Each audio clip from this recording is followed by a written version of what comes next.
Good morning.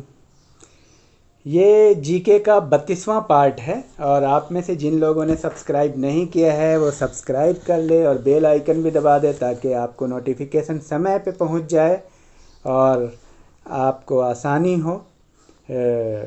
तो चलिए, सवाल एड्स से रिलेटेड है। एड्स के विषाणु के विरुद्ध सर्वाधिक प्रयुक्त दवा है, ये प्रश्न पूछा गया है। एड्स के विषाणु के विरुद्ध सर्वाधिक प्रयुक्त दवा, तो इसका नाम है, सही ऑप्शन है एजिडोथाइमीडीन। एजिडोथाइमीडीन।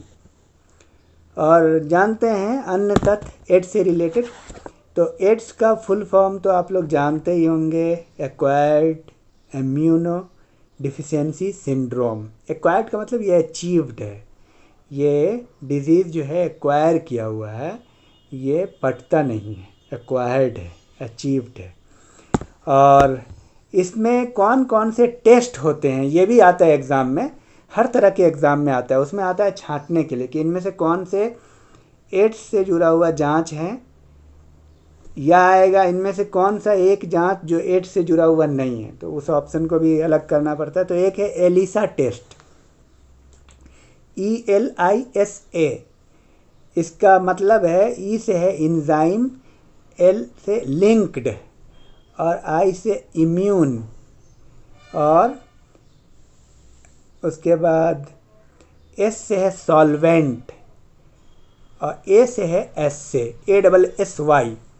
तो HIV वायरस की जांच करने की प्रणाली के लिए है ये। और नेक्स्ट है CD4 काउंट। CD4 काउंट ये भी एड्स से रिलेटेड जांच है। इससे रोगी के प्रतिरोधक क्षमता का पता लगाया जाता है, CD4 काउंट में, कि प्रतिरोधक क्षमता कितनी बची है, उसका आकलन कि कितना एंटीबॉडीज़ है, कितना सेफ्टी सिस्टम बचा हुआ है। और एक है वेस्टर्न ब्लॉक टेस्ट, ये HIV संक्रमण की जांच है ये भी। और एक है HIV-24 एंटीजोन।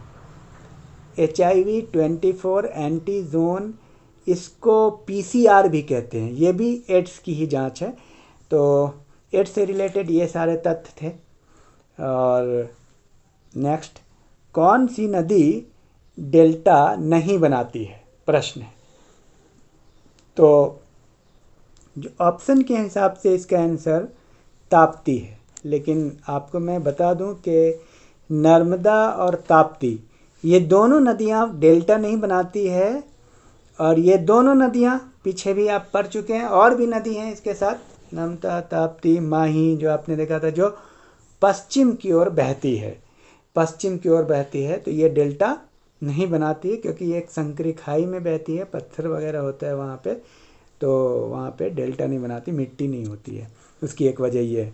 जब आप ज्योग्राफी पढ़ेंगे, और मैं सब ये जो बेसिक जीके है, इसके बाद हम एडवांस जीके भी शुरू करेंगे, उसमें काफ़ी टाइम लगेगा। ये 2-3 महीने का कोर्स है, पहले आप बेसिक जीके को कंप्लीट कर लीजिए, तो फिर हम लोग हिस्ट्री भी पढ़ेंगे, पॉलिटी भी पढ़ेंगे। मतलब पूरा सिस्टमेटिक तैयारी हर एग्ज़ाम के लिए, IAS, PCS और नेट, समूह ग, ग्रुप C से रिलेटेड सारे एग्ज़ाम के लिए। तो इसमें अभी आपको बर्दाश्त करके चलना है, एकदम से घबराना नहीं है। और आपको पता ही है ज्ञान और सेहत का प्रोसेस क्या है, कतरा कतरा संचय होता है, ये एक बार में एक साथ पूरा नहीं आता। तो धीरे धीरे धीरे धीरे हम जब ये बेसिक कोर्स जीके का समाप्त कर लेंगे, उसके बाद एडवांस कोर्स की तरफ, उसके बाद NCERT सिस्टमेटिक, हिस्ट्री में भी NCERT को भी समझेंगे, पॉलिटी को भी समझेंगे, ज्योग्राफी को भी समझेंगे, एक एक सब्जेक्ट को टॉपिक वाइज पढ़ेंगे, ताकि PCS में भी आपको फ़ायदा हो सके, IAS के लिए भी बहुत आपके लिए बेनिफिशियल हो, बड़े बड़े जितने भी एग्ज़ाम हैं उसको भी टच किया जा सके, CDS का भी है। तो नेक्स्ट है, एक सवाल है, किसने भू राजस्व विभाग में भ्रष्टाचार को वैध कर दिया?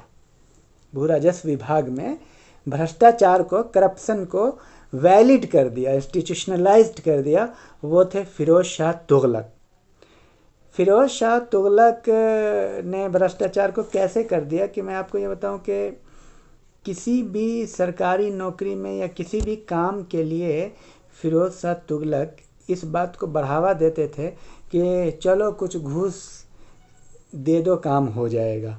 वो अपने कर्मचारियों से कहते थे और आम जनता से भी कहते थे कि ले दे के काम कर लो। तो कुछ इस तरह का मामला था।